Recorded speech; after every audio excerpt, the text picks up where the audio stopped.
La parole est à Madame Frédérique Dumas et à elle seule. Vous avez la parole. Merci, Monsieur le Président. Ma question s'adresse à Monsieur le ministre de l'Europe et des Affaires étrangères. Hier, les États-Unis ont annoncé le boycott diplomatique des Jeux olympiques de Pékin. Le 31 janvier 2020, l'Assemblée parlementaire du Conseil de l'Europe a voté une résolution qui recommande notamment que les États parties fassent preuve d'une grande prudence en ce qui concerne la coopération avec le système de réponse des greffes d'organes en Chine et la Croix-Rouge chinoise. Le 14 juin dernier, des experts de l'ONU ont reconnu être très alarmés par les rapports qu'ils ont reçus sur la pratique de prélèvement forcé d'organes en Chine sur des prisonniers issus de minorités ethniques, linguistiques et religieuses, rapports qu'ils ont qualifiés de crédibles. La France a signé en 2019 la Convention du Conseil de l'Europe contre le trafic d'organes humains, dite Convention de Compostelle. Sa ratification était enfin inscrite à l'ordre du jour de notre Assemblée pour être discutée dans l'hémicycle ce jeudi 9 décembre. Nous avons appris ce matin qu'elle avait été retirée de l'ordre du jour par le gouvernement sans aucune explication, sans qu'aucune nouvelle date d'examen ne soit annoncée.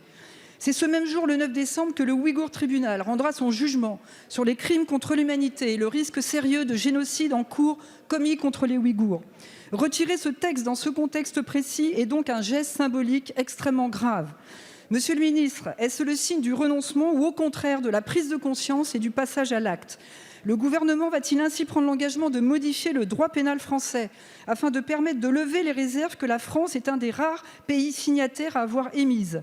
Les établissements de recherche et de santé publique et privés français ont passé depuis 20 ans de nombreuses conventions de coopération scientifique et médicale avec la Chine.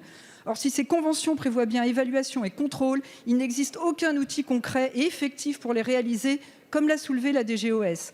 Allez-vous donc décider d'aller plus loin encore et de donner un avis favorable à la proposition de loi visant à s'assurer du respect des principes éthiques par nos partenaires extra-européens et nous assurer que nous ne nous rendrons pas indirectement complices du pire ? Merci. La parole est à Monsieur Jean-Baptiste Lemoyne, secrétaire d'État auprès du ministre des Affaires étrangères et de l'Europe.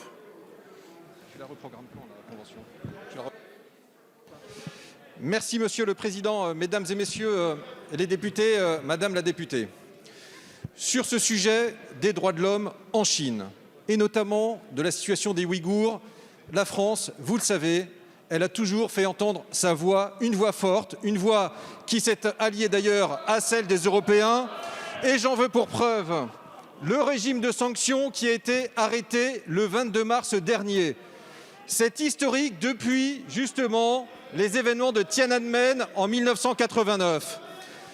En octobre dernier, à nouveau, c'est la France qui portait la voix de la déclaration transnationale sur la situation des Ouïghours à l'ONU.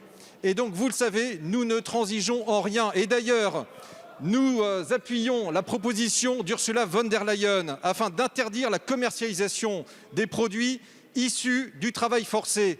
C'est très clair et c'est net. Et s'agissant de la Convention, je peux vous dire qu'elle sera inscrite prochainement à l'ordre du jour puisqu'elle sera discutée le 26 janvier 2022 dans cette Assemblée. Et ça sera l'honneur de l'Assemblée, je l'imagine, de l'adopter. Je vous remercie.